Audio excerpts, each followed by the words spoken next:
Olá, como vai? Tudo bem?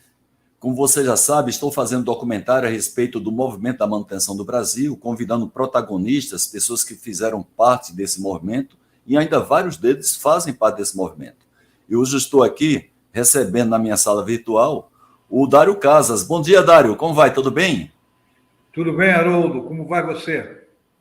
Tudo bem, Dário. Um prazer muito grande estar revendo você depois de muitos anos, né? A gente trabalhou muito na Seman, a sua casa original. E faz tempo que a gente não faz um contato pessoal e eu tenho um maior prazer de receber aqui na nossa sala virtual para que você faça depoimento a respeito desse forte movimento da manutenção do Brasil, o qual você foi e ainda é protagonista desse movimento. Hoje é dia 14 de março de 2022, são exatamente 10 horas e 4 minutos. Eu estou falando aqui de São Caetano do Sul, onde eu moro. Você fala de onde, Dário? Eu estou em Penápolis, São Paulo. É no noroeste de São Paulo. É uma região perto de Araçatuba. Muito bem. Então, é dessa região que eu estou. Eu estou na casa, aliás, melhor, eu estou no consultório da minha filha, Ana Opa, Luísa. tá bem acompanhado, Dário. Um prazer muito grande receber e agradecer a você por você ter dado sim a esse nosso convite. A gente não poderia fazer esse documentário sem a participação sua. Você foi uma pessoa muito influente nesse movimento da manutenção, principalmente junto à SEMAN, Central de Manutenção de Camaçari, onde nós vamos estar abordando sobre um capítulo específico a respeito da história belíssima da Central de Manutenção de Camaçari, a SEMAN, fundada em meados ali dos anos 70, e que até 99 teve uma história muito grande e de grande colaboração para esse movimento aqui no Brasil.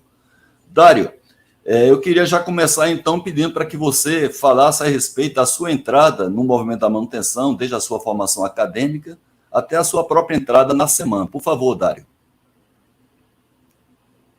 Haroldo, eu entrei na SEMAN pela via do curso de formação da Petrobras. Eu passei na Petrobras e fiz o curso de especialização na Petrobras. Mas você não fez o SEMANT, não, foi? Eu fiz o anterior ao SEMANT, que se chamava Tá, SENEC. tá. Era um, que eles chamavam de curso de engenharia de equipamentos, SENEC. Sim. Bom, a partir daí eu fui designado para Camaçari, para Bahia, e cheguei em Camaçari e fui trabalhar direto na manutenção. A minha entrada na SEMAN se deu dessa maneira. Antes a SEMAN era uma extensão da Petroflex, ou coisa assim, que era uma divisão de manutenção, era oriunda da divisão de manutenção da antiga Petroflex. Tá? Sim. Então, a gente foi formado ali com um grupo de aproximadamente 300 pessoas ou algo assim, e essas pessoas que formaram inicialmente a SEMAN. Era uma Você está empresa... falando exatamente de que ano ali? 74, 75, Dário? É por aí, exatamente isso. A formação da SEMAN se deu, acho que foi em 73, e a minha chegada lá foi no final de 74. Ok. Então, eu sou dos pioneiros mesmo. A minha matrícula na SEMAN é 268, para você ter uma ideia. Puxa, um dos primeiros engenheiros, um dos 210 engenheiros. Quando eu cheguei para trabalhar na SEMAN em 1990, a SEMAN tinha nada mais, nada menos do que 210 engenheiros de manutenção. Uma maravilha. Então, tá bom. Deixa eu continuar aqui. A partir desse momento, a SEMAN, ou melhor, nesse momento, a SEMAN dava manutenção especificamente para o polo petroquímico. Algumas empresas do polo petroquímico, não eram todas, dava manutenção especialmente para a Copene.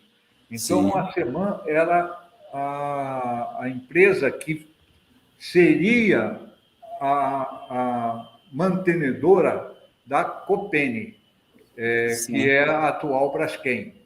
Sim. Então, a Copene, eu fui designado para a Copene,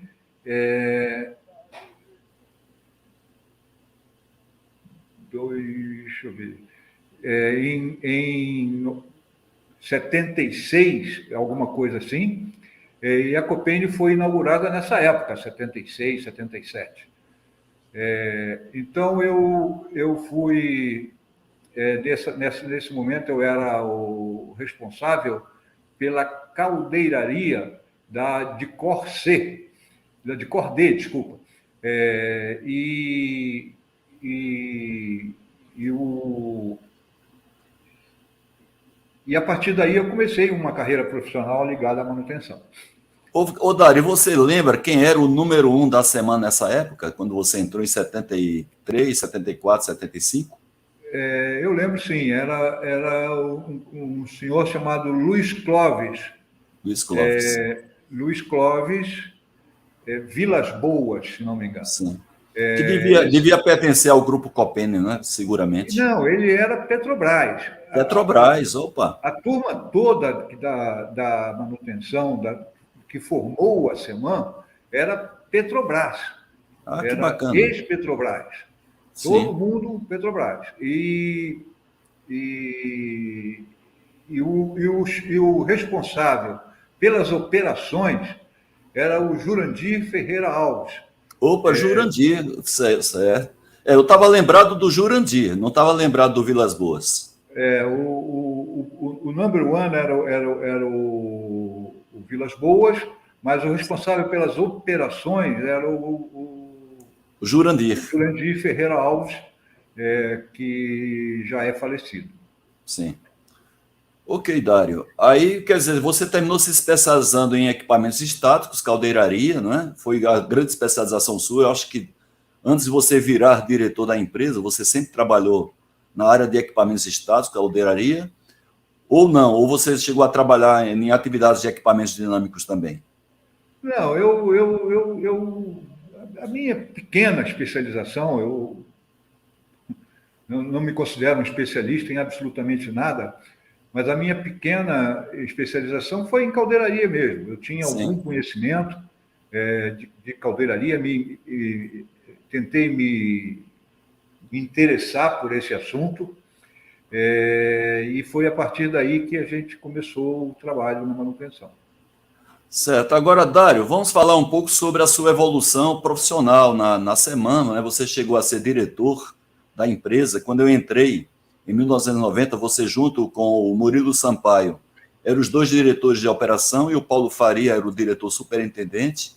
E imediatamente quando eu entrei em 90, creio eu que você tinha vindo aqui para o Projeto 200, aqui no Sudeste.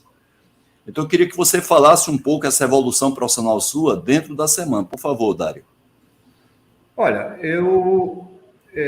a partir desse trabalho lá na Copene, na caldeiraria da Copene, o pessoal me convidou para uma função que era uma função de gerente de operações da Seman, que era o responsável. Naquele tempo era um órgão chamado DEPRO, Departamento de Produção. Sim. Quando você chegou já não existia mais essa figura. Não existia. Mas era o DEPRO. A partir da minha atuação como departamento de produção, e aí já era uma atuação mais abrangente, Haroldo, era uma atuação que envolvia as demais áreas, mecânica, eletricidade, o que for, e a partir dessa atuação, quando teve uma oportunidade, o pessoal me convidou para ser o diretor da empresa, o diretor de operações da empresa. Sim. Foi nesse momento que houve a mudança lá, ou mais para frente um pouquinho houve a mudança. mudança que eu digo é mudança da direção. O Acúcio do Rego Maia, que foi o diretor que me convidou para ser responsável pela diretoria de operações, foi substituído pelo Paulo Faria, que você conhece. Oriundo da Petrobras também, não é? Oriundo da Petrobras, mas foi substituído pelo Paulo Faria, que acabou trazendo consigo, um pouco depois, o Murilo para essa atividade. Então, foi assim que eu evoluí. Eu evoluí a partir dessa mudança. Em determinado momento, Haroldo, eu queria falar um pouco sobre a evolução da manutenção da Seman no aspecto mercado. Isso, eu ia perguntar sobre isso, Dário. Quais foram os fatos mais marcantes da Seman, porque antes era simplesmente uma prestadora de serviço quase que exclusiva da Copene, que hoje é a unidade de insumos básicos da Braskem na Bahia, e ela gradualmente foi ampliando suas ações lá no polo de Camaçari, na própria Bahia, junto à refinaria Adolfo Alves e assim por diante. Mas eu queria que você contasse quais foram os fatos marcantes da Seman até chegar ao que ela foi ali quando ela foi vendida para a BB em 1999. Olha, então é isso. Eu queria falar um pouco do mercado. A Seman, ela era uma empresa que dependia fundamentalmente da Copene, isso, da atual Braskem. Fundamentalmente, ela se movimentava em função da Copene. Sim. Na medida que a Copene tinha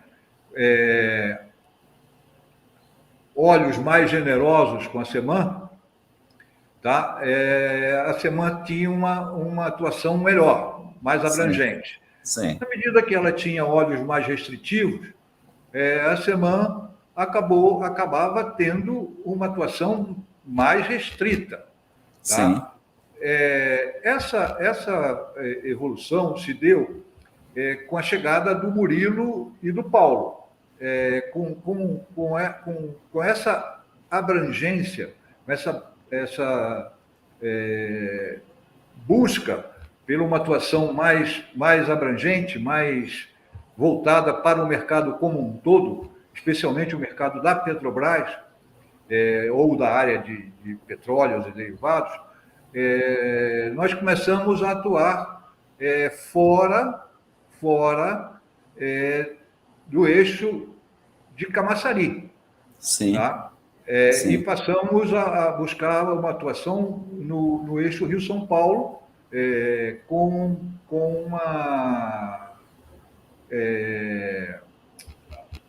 uma atuação, vamos dizer assim, nas atividades que era conhecida como Projeto 200. Essa atividade Projeto 200 foi quem foi a embrionária nesse caminho da Seman da busca do Sudeste. Antes do Projeto 200, a gente já tinha feito algumas experiências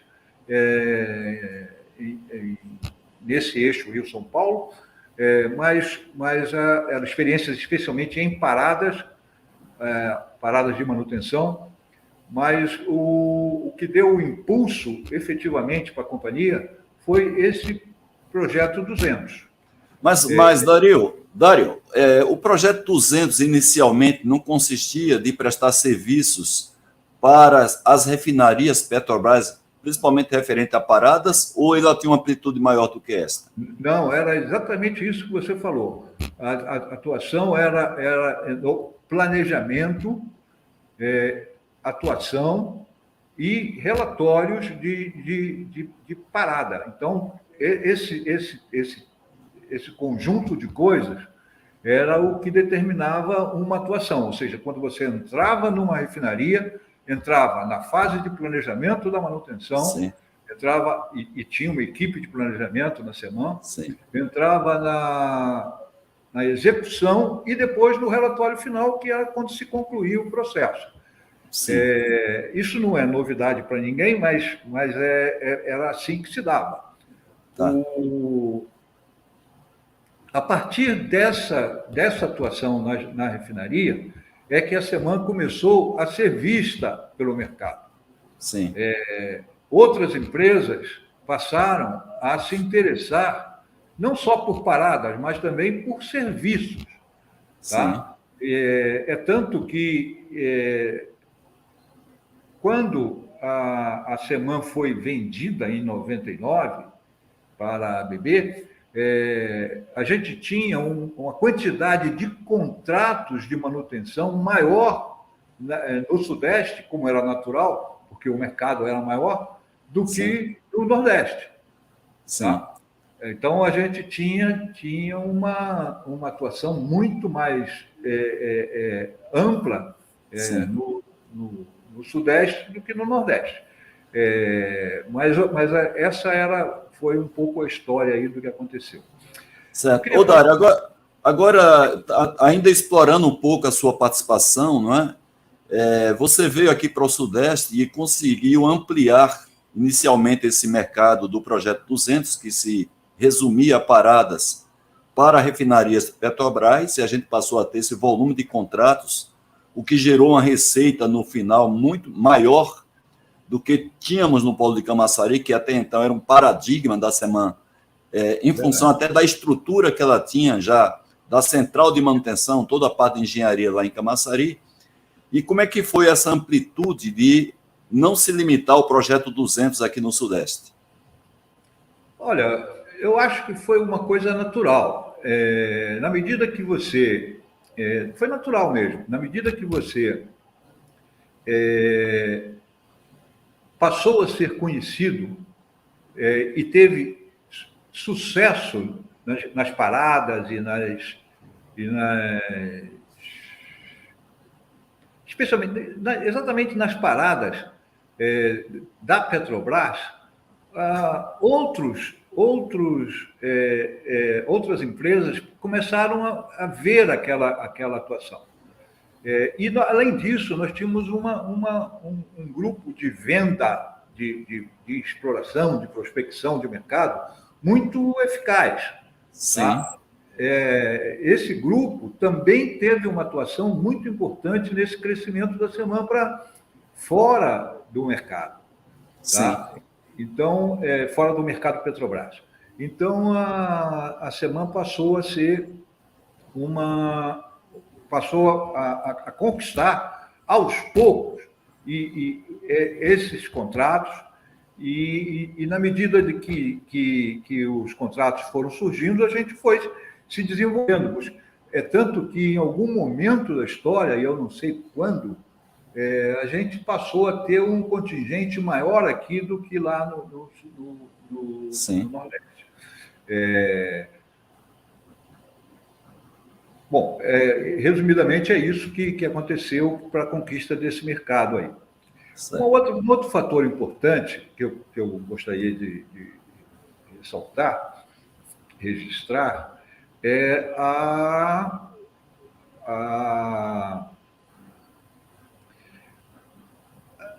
engenharia da manutenção.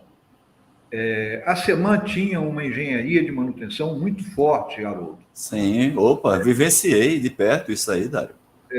Muito forte.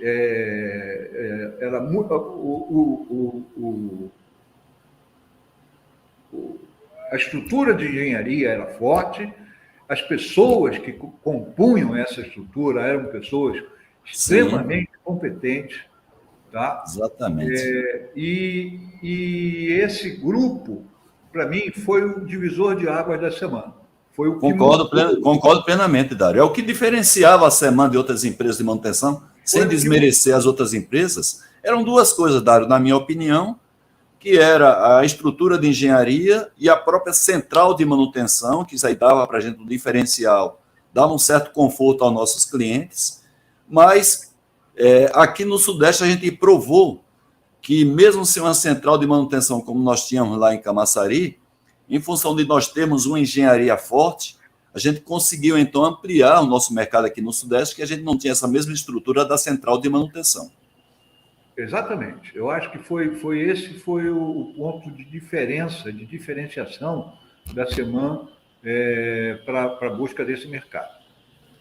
Agora, dentro da estrutura de engenharia, o processo de qualidade da Seman era um processo muito forte, que se diferenciava das empresas que a gente atuava.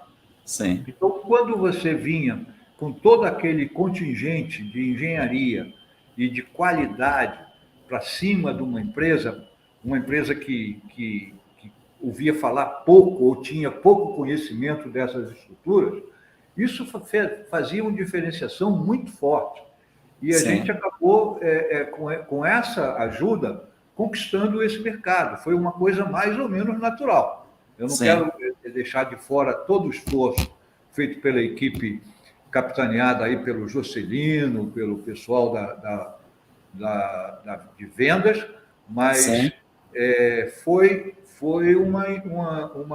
um diferencial importante. O Giuseppe, né, também aqui no Sudeste, uma pessoa muito forte na área comercial, né? Dessa natureza. Então, tá bom. Era isso aí, resumidamente, o que eu tinha para falar para você. Aí eu estou só lembrando a você, Dário, quando você fala em qualificação, nós tínhamos o nosso programa de qualificação do pessoal, o PQP, que nasceu ainda na década de 80, inclusive com a parceria que a gente tinha com o próprio Senai, não é? Nós tínhamos aí o manual nosso de Sistema de Gestão de Manutenção, com 18 capítulos, manual de parada de manutenção, não é? E a processo de qualificação até de soldadores nós tínhamos um processo muito bacana, lá, inclusive puxado pela ASME 9, cobrada pela Petrobras e outras empresas relacionadas às normas da API. Então, soma-se tudo isso com o nosso modelo de qualidade total, que começou ali no final de 89 com o apoio do Falcone, da Fundação Cristiano Ottoni. Depois nós tínhamos também um apoio, uma parceria com a Universidade Federal da Bahia, com relação a alguns cursos considerado MBA em administração, para que os nossos engenheiros tivessem também uma formação gerencial. Né? Fomos reconhecidos por 2 anos consecutivos, 92, 94, como o melhor fornecedor do Brasil da Petrobras. Ganhamos o prêmio Petrobras 2 anos consecutivos, 92 e 94. Então, tudo isso, né, chamava a atenção do potencial cliente nosso, também das nossas concorrentes, porque, claro, quando você melhora, os concorrentes tendem a melhorar também. Então, e tivemos aí 2 produtos magníficos lançados, claro que todo teve a sua duração, assim como parada. Nós tivemos o nosso boom de paradas, mas nós tivemos a linha Full Service, que era a linha SEG, e depois os pequenos empreendimentos. Foram 2 grandes produtos que nós lançamos, que nos diferenciamos também dos nossos concorrentes. Você poderia comentar um pouco sobre a linha SEG e também sobre os pequenos empreendimentos, Dário? Posso sim. A gente teve uma vivência de manutenção global, vamos chamar assim, importante no Sudeste. Eu posso falar um pouco sobre o Sudeste.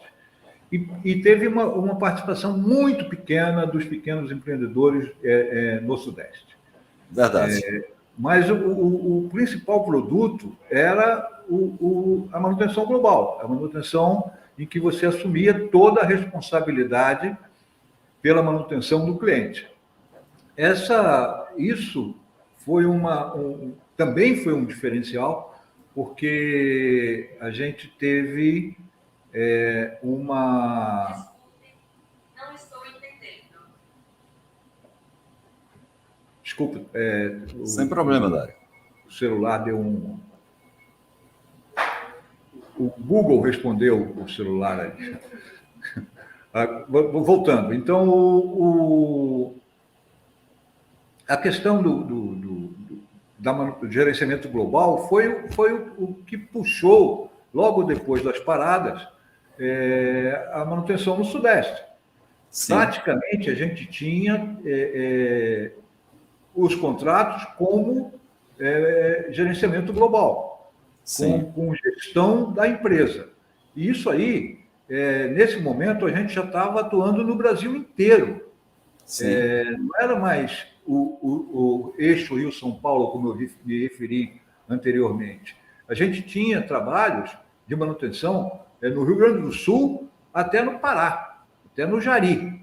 Então, era uma atuação bem ampla e com uma visão de gestão global. Uma visão Sim. que incluía engenharia, processo de qualidade, processo de gestão da manutenção. Sim. Era a implementação dos 18 capítulos que nós temos no nosso manual, né, Dário? Era Na uma linha coisa SEG, assim. não é? É exatamente isso. Então, a gente ia até o limite desse processo. E eu acho que isso também foi um diferencial importante para a Seman. Como você falou, esses produtos foram diferenciados no processo de crescimento e sustentação da Seman. Certo. Puxando só um pouquinho para a gente concluir a sua performance, a sua carreira profissional de homem de manutenção, Dário, quando a Seman foi vendida para a BB em 99, a partir daí, até você ir para a Scania, como é que foi a sua participação no mundo da manutenção ainda como executivo? Olha, eu não entendi bem a tua pergunta. Quer repetir? Porque a Seman foi vendida em 99, quando você ainda era diretor operacional. A partir dessa venda da Seman para a BB, até você chegar na Scania, o que é que você fez profissionalmente aí? Onde é que você andou como executivo? Deixa eu te falar. Agora eu entendi. Bom, primeiro, eu recusei uma oportunidade na BB. Eu não quis ser da BB. Isso foi uma decisão minha. Talvez você não saiba disso, pouca gente sabe, mas eu, quando fui convidado para a BB, eu disse que não queria, que não era meu interesse e que ia buscar uma oportunidade no mercado. Isso causou um certo arrepio lá no pessoal da BB, na diretoria da BB, e me disseram o seguinte: ninguém nunca recusou um cargo de diretor da BB. E eu disse para eles o seguinte: então tem o primeiro aqui. Tem o primeiro caso de recusa de um cargo de direção da BB. Sim. Bom, isso foi... A partir daí, então, eu comecei, decidido que eu não queria continuar na BB, eu comecei a procurar oportunidade no mercado. Claro. Tá? E entre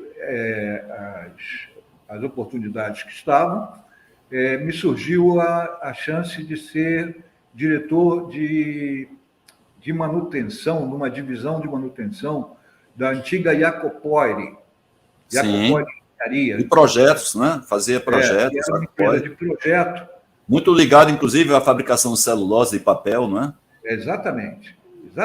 E essa empresa tinha um departamento de manutenção, uma empresa de manutenção, entre aspas, e eles me convidaram e a gente acabou concordando com essa ida para manutenção da Jacopori Engenharia. Sim. Isso foi uma situação muito estranha, porque tão logo eu aceitei o convite, eu vi a situação muito ruim que estava a empresa. Isso foi uma coisa escondida. Na verdade, né, Dário, você saiu de uma zona de conforto, porque a gente já tinha um processo evoluído na semana. Eu acho, viu, Dário, que se você fosse para uma grande empresa de capital intensivo e empresa multinacional que tivesse uma divisão de manutenção e você fosse convidado para ser o gerente ou diretor dessa divisão de manutenção de uma grande empresa, pelo nível que a gente tinha alcançado na semana em termos de gestão, você ia receber aí um abacaxi, né, para você trabalhar, porque a gente tinha aí um nível de exigência de conhecimento da nossa função de manutenção muito elevado, mas não é uma coisa, para mim, que causa surpresa. Você vê o tamanho de um buraco quando você entra numa gestão de uma empresa, que a gente sabe muito bem que essa gestão não foi trabalhada da mesma forma que foi desenvolvida e sair na semana durante os 15 anos, principalmente, de 80, ali final dos anos 80 até final de 99, até final dos anos 90. Mas é isso mesmo, você tem razão, é dessa maneira que eu vejo. Agora, deixa eu te falar, a partir daí, a gente constituiu uma empresa de manutenção dentro da Iacupori, tá? Criou um negócio, então, dentro da Iacupori, uma né? separação jurídica. Sim, tá? Bacana isso aí. E isso aí fez com que essa independência, ou seja, largando os problemas de lado, essa Sim. independência fizesse com que a gente crescesse. Sim. Aí foi um processo natural. Eu trouxe o Jocelino para trabalhar comigo, Sim. trouxe um grupo importante de pessoas da antiga Seman para trabalhar comigo. Claro. E esse pessoal fez um desenvolvimento fantástico para a JP Manutenção. E a gente ficou nesse processo até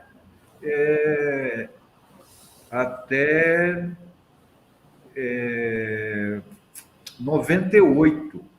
Não, até 98 não, até 2008. 2008, desculpa, 2008. Até a época da crise, a crise mundial que aconteceu, econômica em 2008. Exatamente. Né? Essa crise pegou, como a gente tinha uma gestão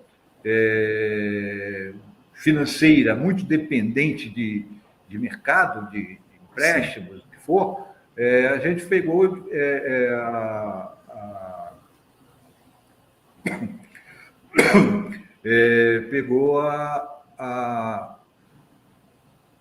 essa crise acabou pegando a gente desprevenido, tá? E a gente acabou entrando num processo muito ruim, que foi um processo que culminou com a falência da companhia. Tá? E a partir dessa falência, eu também fui ao mercado. Eu não tinha como ficar ocioso dentro desse processo. Tá? Então, você estava jovem ali, ainda não tinha nem completado 60 anos, estava jovem. Não tinha mesmo, estava perto dos 60. É. Bom, aí eu passei a buscar alternativas no mercado de novo, e em determinado momento acabou indo para a Skanska. Isso. E também na Skanska me colocaram na função manutenção. Ou seja, eu sou eu fui parido e me mantido até certo tempo na função manutenção. Sim. E de alguma maneira ligado a ela. Bom, e fiquei na Skanska até que eu tive problema de saúde e achei que não podia mais contribuir com a qualidade que a Skanska merecia e que eu devia contribuir, e com esse problema de saúde eu acabei me retirando do processo de trabalho. Então foi isso. E para variar, você levou o nosso amigo Jocelino com você para a Skanska. Eu ainda encontrei com você em aeroporto, estava você lá casado lá com o nosso amigo Jocelino, né? Ele foi meu companheiro de aventuras durante muitos anos. Sim. Dário, agora você consegue enxergar esse movimento da manutenção de maneira mais ampla do Brasil, né? Sem assim uma participação da Seman, em termos de servir de um norte, material, publicações, a gente apresentava muitos trabalhos técnicos nos eventos, nos congressos, seminários, a própria revista Manutenção da Abraman. Como é que você vê a participação da Seman junto à Abraman ou junto ao movimento da manutenção no Brasil como um todo? Olha, a gente tinha uma presença muito importante na Abraman. Muito importante. A gente participava da revista, participava dos seminários, das feiras. A gente era uma presença importante na feira. O melhor estante da feira normalmente era o da semana. Então, a gente tinha uma presença muito importante nessa atividade, junto à Abraman. Eu quero saber o seguinte, né? Se a gente for analisar sobre a evolução do movimento da manutenção do Brasil, quais foram, assim, os momentos ou os fatos mais marcantes que você viu nessa evolução do movimento? Eu não estou perguntando aqui sobre a evolução da manutenção no mundo, né? Os 3.0, 4.0, mas sim os fatos marcantes. Um deles a gente falou aqui, que é a própria fundação da Abraman. Ela teve uma contribuição muito grande, as feiras, os congressos, a própria criação da SEMAN e a participação da SEMAN enquanto desenvolvedora de produtos, com uma forte engenharia. Começou ela, apesar de ser fundada em 70, foi a partir da década de 80 e década de 90 que ela se mostrou uma empresa diferenciada no mercado. Então, a gente está falando de dois momentos aí, a Abraman e a própria SEMAN. Você lembra de algum outro fato marcante para que a gente tivesse aqui uma valorização da função manutenção no Brasil, fora esses dois eventos? Olha, eu não saberia te dizer com precisão. Mas certamente que tem sim, deve ter coisas dessa natureza. Eu lembro agora, Dário, nós tivemos algum... eu lembro agora, quando começou a se falar em terceirização, não é, no Brasil, aí a manutenção foi muito visada pelas empresas que tinham sua manutenção primária da própria empresa, a divisão de manutenção, e passou a terceirizar várias atividades de manutenção.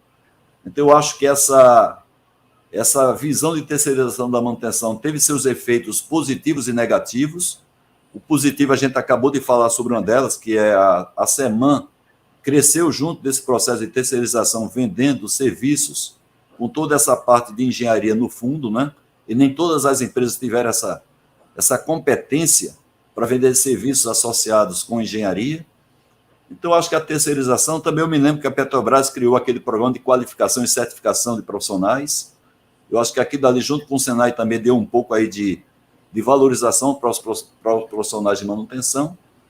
Mas eu não vejo, viu, Dário, além desses tópicos que eu falei, grandes movimentos que, inclusive, nos deixem muito otimistas com relação à valorização. Agora, a gente teve a efetivação da ISO 55000, né, que trata justamente dessa questão de certificação da função manutenção e de ativos, mas a gente não vê, diferentemente que tem a ISO 9000, o mesmo apelo comercial, né, que tem a ISO 9000, que fala de qualidade, para a ISO 55000, que não tem muito esse apelo de comercial. Né? Então, não estou vendo assim uma grande procura das empresas ou das áreas de manutenção aqui do Brasil em busca dessa certificação ISO 55000.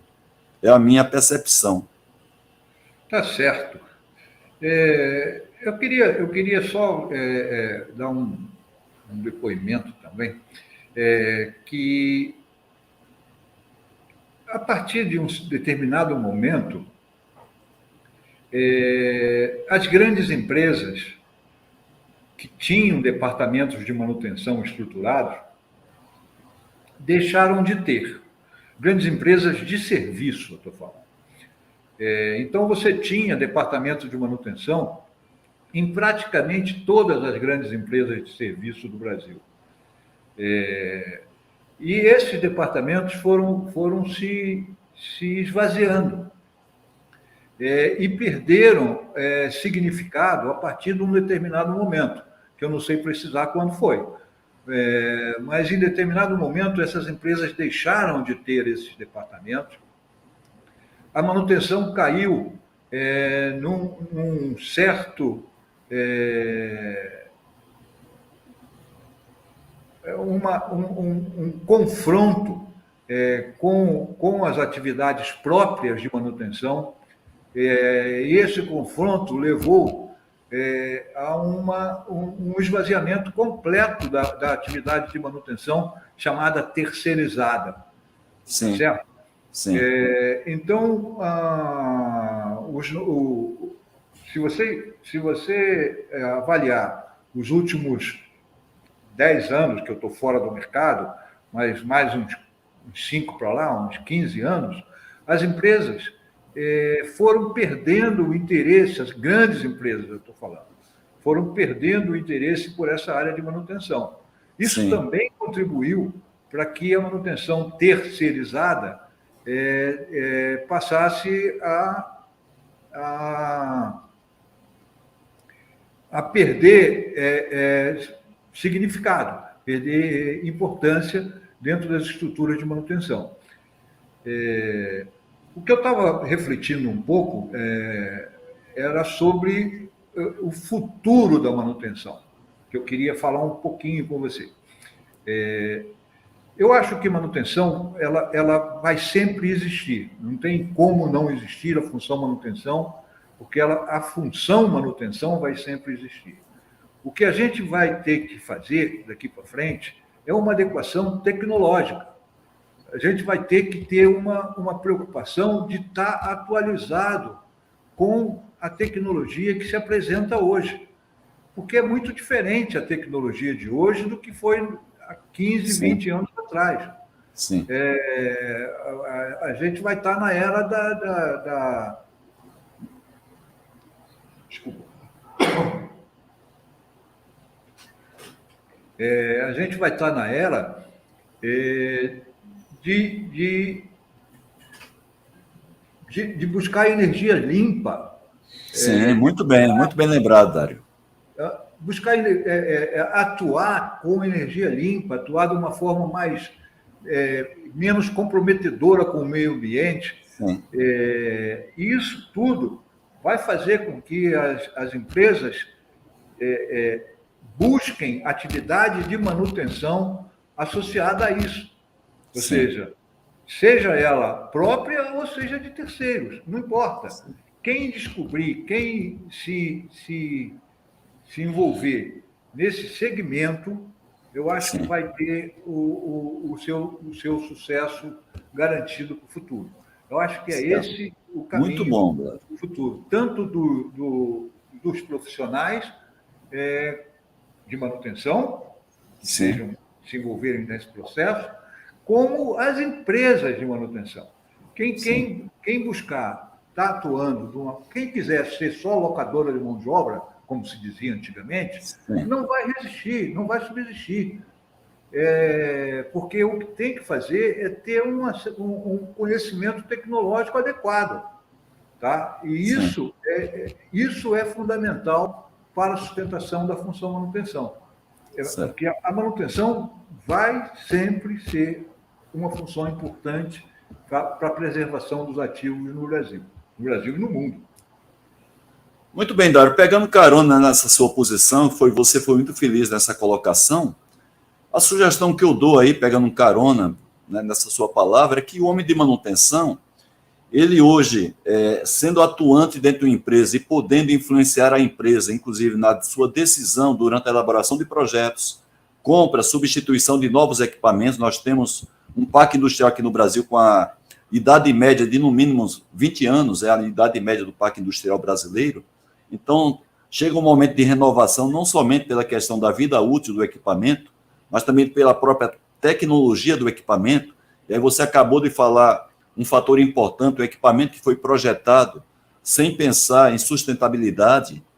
Então, o homem de manutenção ele pode estrategicamente influenciar a empresa. A maioria das empresas não tem uma área de gestão de ativos, tem uma área, evidentemente, de engenharia ou de compra de produtos, de equipamentos. Então, pode influenciar nessa hora para já comprar equipamentos que têm essa visão de sustentabilidade, a qual a própria manutenção tem que se preparar para fazer manutenção nesse tipo de equipamento. Exatamente. Né? Então, não ficar numa postura simplesmente passiva, que é o normal da manutenção, esperar que chegue o equipamento para ela, a partir daí, fazer manutenção, aí a contribuição para a sustentabilidade já não é tão alta nesse momento, porque o equipamento já foi comprado, mas poder aconselhar a empresa, olha, vai substituir o equipamento, já vamos substituir por um equipamento que utiliza uma fonte de energia limpa, né? Um equipamento que ele não gere impactos ambientais. A gente já tem a preocupação, a gente já tem preocupação antes com relação à segurança operacional, setup, né? Peça de reposição, a manutenibilidade em termos de agilidade de manutenção. Essa vai ser uma preocupação a mais nossa do homem de manutenção, a gente orientar a empresa para, na escolha de um equipamento, no desenvolvimento de um projeto, já ter essa visão de sustentabilidade a partir do ativo que ela está comprando. Muito bem lembrado isso aí. Tá bom. Dário, eu queria mais duas coisas pedir a você, antes de passar as suas considerações finais. Que conselho, portanto, você daria a um profissional de manutenção hoje, em termos de formação acadêmica, em termos de mercado, para que ele, a partir de um depoimento seu, que é um depoimento que ele tem credibilidade, porque você nasceu, não é? E morreu na manutenção. Quando eu falo morreu e nasceu e morreu, eu estou falando profissionalmente, não é? Você nasceu e morreu na manutenção, foram quase 50 anos dedicados à função manutenção. Que conselho você daria ao homem de manutenção, quer seja que esteja atuando, quer seja que poderia atuar na área de manutenção? Olha, eu acho que eu não me preparei para dar conselho, mas o conselho que eu daria, a visão que eu daria é manter-se atualizado dentro do processo, seja qual for. Ok. Desculpa. Manter-se atualizado. Eu acho que o homem de manutenção não pode ficar atrás à rabeira dos demais processos da companhia. Sim. Tá? O homem de manutenção não pode estar atrás da engenharia, Sim. da operação, dos processos de produção. A gente tem que estar, pelo menos, ao lado desses processos. Se manter o homem de manutenção ao lado. Esse cara precisa ser um cara participativo dentro dessas estruturas. Porque certo. Se ele deixar de ser participativo, ele vai ficar no ostracismo. A manutenção Sim. já é colocada um pouco para trás, de uma maneira geral. De uma maneira geral, ela já é colocada em segundo plano. Então, a gente precisa assumir um certo protagonismo nesse processo, na medida que você tiver chance de assumir esse protagonismo. Nem sempre é possível fazer isso, mas quando for, o homem de manutenção tem que assumir um protagonismo, porque isso é fundamental para o desenvolvimento dele como pessoa e como profissional. Muito bem, sempre tem essa postura da manutenção. Eu vou usar uma expressão muito pesada aqui, Dário, que é submissa, não é? Uma manutenção submissa ao cliente, produção. E a gente aprendeu muito na semana, mesmo nos colocando na função de um fornecedor, né, que nós não deixamos de ser fornecedores de serviços para os nossos clientes, mas uma coisa que caracterizava todos os homens da semana, eu não estou falando do nosso nível de engenheiros, de supervisores, coordenadores, era a gente não ter, vamos dizer assim, a baixa autoestima, não é? Ou seja, a gente sempre estava com a nossa estima elevada, respeitando o nosso cliente, mas não baixando a cabeça, sabendo o profissional que nós éramos, com humildade, evidentemente, né? São coisas distintas, você ter personalidade, mas também ter humildade. E isso, o pessoal de manutenção deve, né, ter esse perfil de se impor, né? Ele conhece muito mais o equipamento do que vários outros profissionais da empresa, inclusive o próprio dono do equipamento, que é o cliente. E nessa hora de escolher um sobressalente relativamente caro, por exemplo, um redutor, que é um equipamento que custa caro, um rolamento de um determinado porte, isso custa caro, além do prejuízo que é dado por alguns componentes menos caros, como é o caso de retentores, mas gera problemas imensos, principalmente impactos ambientais. Então, essa postura de sugerir o equipamento, sugerir um sobressalente, pensando aí no custo do ciclo de vida total desse equipamento, né? Porque normalmente não se pensa nisso, só pensa em preço de aquisição. Então, muito bem colocado. Agora, Dário, eu queria primeiro te agradecer por essa entrevista, né, esse seu depoimento, e passar para você fazer as suas considerações finais em relação a esse documentário que nós estamos fazendo, a importância dele para o nosso mundo da manutenção, não somente da manutenção, mas todas as pessoas que trabalham em áreas operacionais, quer seja áreas industriais, logística e outros segmentos, né, que envolve gestão de ativos e manutenção. Então, eu queria primeiro te agradecer por essa participação, parabenizar a você pelo profissional que você foi, enquanto eu te conheci na semana, depois na Skanska, que você tem um belíssimo trabalho lá, Jacques Poire, que você fez também todo o trabalho lá de manutenção, depois que você passou a ter um negócio de manutenção à parte do negócio de engenharia da Jacques Poire. A admiração imensa que eu tenho por você, você sabe disso. Já te pedi desculpas várias vezes por maus entendidos que aconteceu entre a gente na relação nossa profissional. Quero aqui também voltar a ratificar meus pedidos de desculpas em público. Você sabe por que eu estou te pedindo desculpas. E queria deixar aqui para você fazer, portanto, Dário, as suas considerações finais, para que a gente possa concluir a nossa entrevista. Por favor, Dário. Ok, obrigado pela oportunidade. Eu agradeço. Não esperava.